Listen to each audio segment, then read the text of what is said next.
कहा था ना आपको कि एक ऐसे सोसाइटी की कहानी बार बार बताने को मैं मजबूर क्यों हो जा रहा हूं।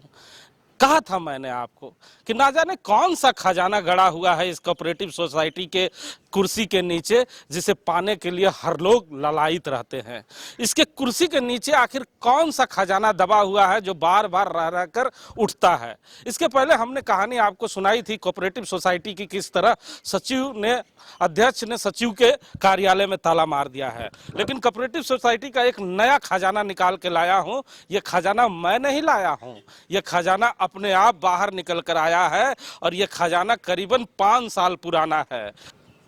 कोऑपरेटिव सोसाइटी की एक महिला है अनार देवी, उन्होंने आज से 5 साल पहले का एक मामला उजागर किया है और उन्होंने एक एप्लीकेशन दिया है। एप्लीकेशन देने के बाद बवाल मचना लाजमी था। हमारे साथ बात करने के लिए इस समय अनार देवी भी मौजूद हैं और हमारे साथ इस समय बात करने के लिए वरिष्ठ पत्रकार राम नारायण शर्मा भी हैं। पहले शर्मा जी से हम आज जानना चाहेंगे, शर्मा जी मामला क्या है, क्या दिया है अनार देवी?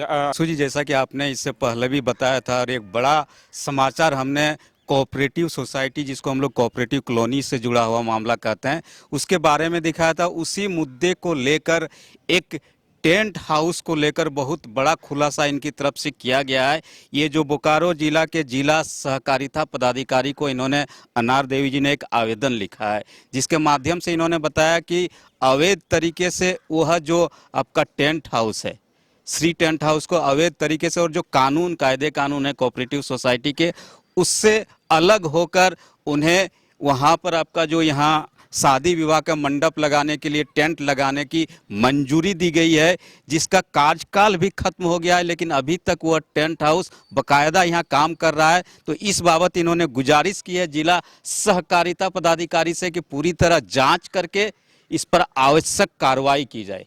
देखिए, कार्रवाई की मांग की है अनार देवी ने।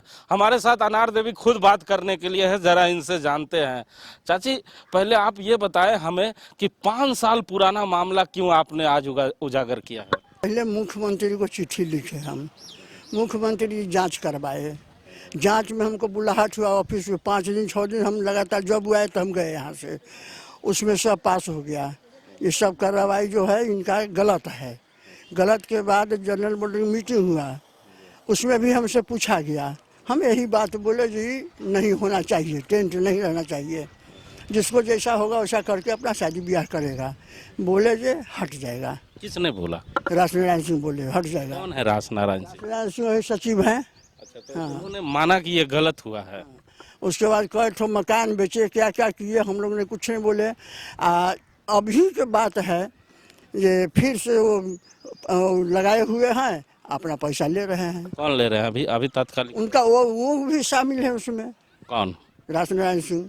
वो तो अब सचिव नहीं रहे। नहीं है, लेकिन पैसा मिल रहा है उनको। मतलब कौन देता है पैसा? पैसा देता है टेंट वाला, और कौन देगा? टेंट वाला क्यों पैसा इन लोगों को देता? कहाँ नहीं देगा? उसको लाभ होगा तो नहीं देगा।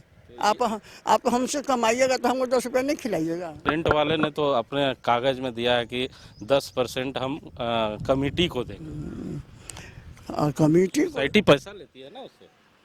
हाँ, अभी तो हटाने के लिए हम लोग बोले हैं, उसको हटना चाहिए। अच्छा, देखिए, अनार देवी हैं, पुरानी बातें हैं, बुजुर्ग महिला भी हैं, कुछ बातें याद से उतर भी जा रही है, लेकिन उन्होंने साफ तौर पे कहा है कि सोसाइटी में जितने लोग रहा करते थे, एक सोसाइटी में विवाह के लिए मंडप बनाया गया था, जिसमें तमाम सोसाइटी के लोग अपनी बेटियों को, अपने बच्चों के बर्थडे पार्टी हो या कोई भी फंक्शन करना हो तो उस जगह पर जाके करे। लेकिन जो सोसाइटी के उस समय के तात्कालिक सचिव थे, उन्होंने एक नया फरमान जारी कर दिया और टेंट हाउस को इसकी जिम्मा दे दी, जिसके लिए उन्होंने बाकायदा एक टेंडर निकाला था, जिसकी जांच भी हुई थी और जांच में ये पूरी तरह से गलत पाया गया था, जिसका जो कागज है वो भी हमारे पास है। लेकिन हम राम नारायण शर्मा जी से समझते हैं इस मुद्दे पर कि शर्मा जी जरा विस्तार से हमें बताएं कि अनार देवी जो बातें कह रही है, जो टेंट हाउस की बातें कर रही है, क्या था टेंडर का प्रक्रिया और क्या अधिकारी, जो जांच अधिकारी आए थे, उन्होंने क्या लिख कर दिया है? जी जी, बिल्कुल हिमांशु जी, जैसा कि आप पूछ रही है, जो आम्रपाली क्लब है कोऑपरेटिव सोसाइटी में,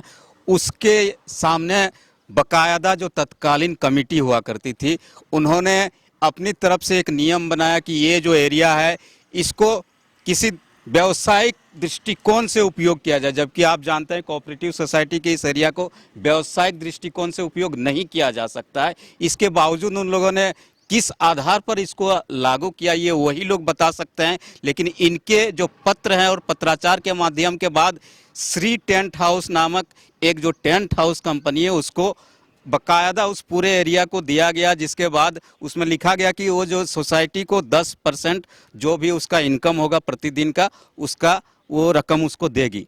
लेकिन उसके बाद ये जो पूरा मामला इन्होंने और कोऑपरेटिव के दूसरे सदस्यों ने इस बाबत सोचा कि जो पैसे वाले लोग हैं जिसके पास इनकम का साधन उस समय रहेगा वो तो उसको बेयर कर लेंगे उस खर्च को, लेकिन जो गरीब हो जाएंगे या जिसके पास उस तरह की नहीं होगी उसको सोचते हुए इन लोगों ने एक लेटर लिखा, जैसा कि इन्होंने कहा मुख्यमंत्री को। लेकिन हमारे पास जो सहकारिता पदाधिकारी के हैं वर्तमान उसके बाबत चिट्ठी है जिसमें जांच का आदेश हुआ और जांच के बाद उन्होंने साफ साफ लिखा कि जो आम्रपाली क्लब को भी श्री टेंट हाउस को बिना किसी टेंडर के वो एरिया दे दिया जाता है, जो पूरी तरह गलत है और इस पर सचिव अपने स्तर से कार्रवाई करे, इसको खाली करवाने का काम करे।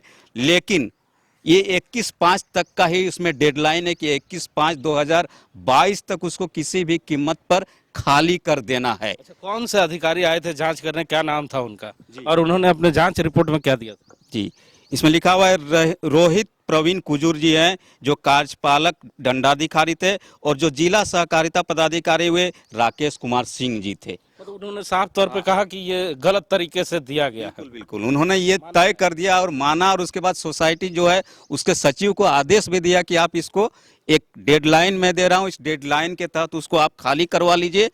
और लेकिन आज तक वो खाली नहीं हो पाया हिमांशु जी, यानी एक तरह से अभी तक अनार देवी की बात तो सही है। बिल्कुल जैसा कि इन्होंने कहा आवेदन दिया है वो सही पाया गया। तो सही पाया गया है। आप तस्वीरें जो देख रहे हैं मेरे दूसरी ओर, आप देख ले, यही तस्वीरें की चर्चा हो रही है और राम नारायण शर्मा ने साफ तौर पे बताया है कि अनार देवी के द्वारा जो एप्लीकेशन दिया गया था और उस पर जो जांच अधिकारी आए थे उन्होंने अनार देवी की बातों पर मुहर लगाया है कि गलत तरीके से यहाँ पर टेंडर दिया गया और टेंट हाउस को गलत तरीके से यहाँ पर पूरा कार्य दिया गया है। लेकिन अनार देवी ने जो बातें बताई है कि सोसाइटी के बारे में, और सोसाइटी के लोग जो लगातार हमसे संपर्क कर रहे हैं, आने वाले समय में बड़ा खुलासा जरूर होगा, क्योंकि कई तरह की बातें आ रही है और इस कोऑपरेटिव सोसाइटी के अंदर बहुत सारे खजाने हैं जो बारी बारी करके खुलेंगे। आज अनार देवी ने अपने जुबानी अपनी बातों को रखी है, कल कोई ना कोई और आगे आएगा और इस कोऑपरेटिव की जो काली कहानी है उसे उजागर करने के लिए जरूर सामने आएगा। कैमरामैन देवेंद्र के साथ जीपी हिमांशु।